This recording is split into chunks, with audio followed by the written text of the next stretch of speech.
ఇది కేవలం సమాచారంగా మాత్రమే భావించండి. వైద్య నిపుణులను సంప్రదించండి. ఒక చాలా ప్రెషియస్ ప్లేస్ ప్రెజల్ ఉంటే ఫ్రెజైల్ అండ్ ప్రెషియస్ ప్లేస్‌కి దానికి ఆటోమేటిక్‌గా సెక్యూరిటీ కంట్రోల్స్ ఎక్కువుంటాయి. అలా మన brain is a master control for everything కదండీ! దానికి మరి ఈ బ్లడ్ క్లాట్ ఇక్కడ రావచ్చు, ఇక్కడ రావచ్చు, ఎక్కడైనా రావచ్చు. అక్కడ స్పెసిఫిక్‌గా వస్తోందంటే ఏదో దాటుకుంటూ వెళ్ళిందని అంతే. అనుకోవాలి కదా! So what causes that blood clot to happen in the brain instead of the rest of the body? ఇక్కడ అంటే అగైన్ వెరీ నైస్ క్వెషన్. ఎందుకంటే ఇది డైరెక్ట్‌లో బ్రెయిన్ నుంచి రాలేదు. So sedentary life style imagine I am 50 years old and ఒక 110 kgs ఉన్నాను. And sedentary life style ఇంకేం చేయను. ఇంటికి రాగానే నెట్‌ఫ్లిక్స్ పెట్టుకున్నా, తింటున్నా, చిప్స్ తింటున్నా, బర్గర్‌లు, పిజ్జాలు ఇవన్నీ. ఇంకేం వర్క్ పెద్ద పని చేసేది కూడా ఏం లేదు. అలా కూర్చోవడం వల్ల కొలెస్ట్రాల్ డిపాజిట్స్ స్టార్ట్ అవుతాయి. ఈ పిక్ యాంకిల్ ఉంది కదా, యాంకిల్ని we called as peripheral heart. ఇది మనకి మెయిన్ హార్ట్ అయితే యాంకిల్ని పెరిఫెరల్ హార్ట్గా అంటాం. అంటే ఇక్కడ నుంచి మళ్ళీ బ్లడ్ సప్లై వీనస్కి రిటర్న్ అయిపోయి మళ్ళీ హార్ట్కి వస్తుంది. నువ్వేం పని చేయకుండా అలానే రిలాక్స్గా ఉంటే ఆ వెయిన్స్లో మెల్లిమెల్లిగా డిపాజిట్ స్టార్ట్ అవుతాయి. చిన్న చిన్న గడ్డల్లా ఫామ్ అవుతాయి. నువ్వు ఎప్పుడో ఒకసారి లేచి నడిచినప్పుడు మెల్లిగా నడుస్తున్నప్పుడు ఆ డీప్ వెయిన్ థ్రోంబోసిస్ అని స్టార్ట్ అవుతుంది. ఆ థ్రాంబస్ స్లోగా డిస్లాడ్జ్ అవుతాయి. అక్కడ నుంచి డిస్లాడ్జ్ అయ్యి it can come to heart.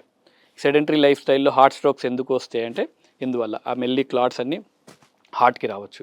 Heart నుంచి ఎస్కేప్ అయిపోతే మెడ దగ్గర కెరోటిడ్ ఉంటుంది, కెరోటిడ్లో బ్లాక్స్ రావచ్చు.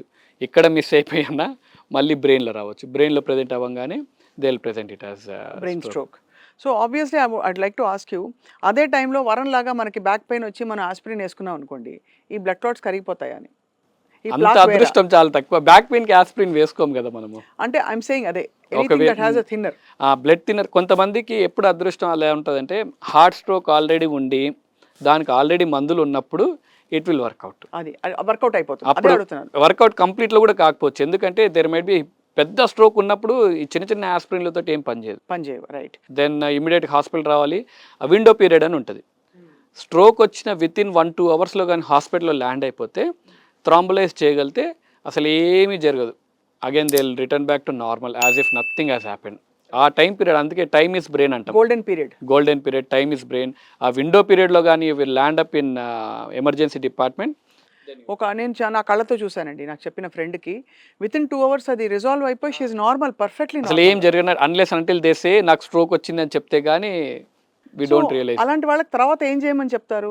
అమ్మా ఇది తినద్దు, ఇది వెళ్ళొద్దు, రోజు వాకింగ్ చేయి, ఏం చెప్తారు? దెన్ ఎవాల్యుయేట్ జరిగింది కదా, బీపీ ఉందా, కొలెస్ట్రాల్ ఉందా, ఏముందా అన్నీ చూసుకుంటాం. ఇఫ్ ఒబేస్గా ఉన్నారా, వాళ్ళ లైఫ్ స్టైల్ ఏముంది అంటే మళ్ళీ అందరికీ ఊరికి dietary changes, life style habits. ఇప్పుడు హాస్పిటల్కి ఎవరో ఒకరు వచ్చారు, సమ్ ఎక్స్పర్సన్, నేను ఏం మందులు రాయకుండా dietary changes and life style habits అని రాసి పంపించాను అనుకోండి, 1000 రూపాయలు కట్టాం డాక్టర్కి, వేస్ట్, అసలు ఏం మందులు రాయకుండా పంపించాను.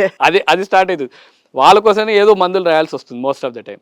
ఇది దీనికనే కాదు, మన బ్యాక్ పెయిన్కి కూడా ఏం చేయకుండా నేను ఓన్లీ ఎక్సర్సైజ్ చేయండి అని రాశాను అనుకో, అమ్మా నేను నాకు ఎంఆర్ఐ రాసిండు, ఇన్ని రాసిండు, ఓన్లీ ఎక్సర్సైజ్ చేయమంటాడు. అక్కడికి వచ్చేసాను అంటే ఏదో ఒకటి రాయాలి, మందులు ఏదో ఒకటి తీసుకుంటేనే మనకు కంఫర్టబుల్, సాటిస్ఫాక్షన్ వస్తుంది. సో స్ట్రోక్ ఉన్న పేషెంట్స్కి కూడా we'll evaluate everything, will tell them ఇవి తినొద్దు, ఇవి తగ్గించండి, సెడెంటరీ లైఫ్ స్టైల్ కాకుండా హెల్తీగా ఎక్సర్సైజ్ చేయండి, ఇవన్నీ చెప్తాం. చెప్పిన తర్వాత కూడా 60-70% దే వోంట్ ఫాలో. మళ్ళీ స్ట్రోక్ వచ్చిన పేషెంట్ ఆల్రెడీ దెబ్బతిన్న వాళ్ళే, మళ్ళీ దాని మీద స్ట్రోక్ వచ్చింది అనుకోండి, so these are all life emergencies, ప్రాణం పోయే అవకాశం ఉంటుంది. So we have to keep them some medication. లేకపోతే అసలు 70% అంటే we can't blame anyone with their busy life కానీ లైఫ్ స్టైల్ వర్క్ ప్రెషర్స్తో కాబట్టి దే హ్యావ్ టు అండర్గో. కాకపోతే అందరికీ ఉండేది 24 గంటలే. ఒక 15 నిమిషాలు మన కోసం కేటాయించుకోకపోతే అంత busy, I don't think bill gates, Elon Musk కూడా ఏమి ఉండడు అంత బిజీగా.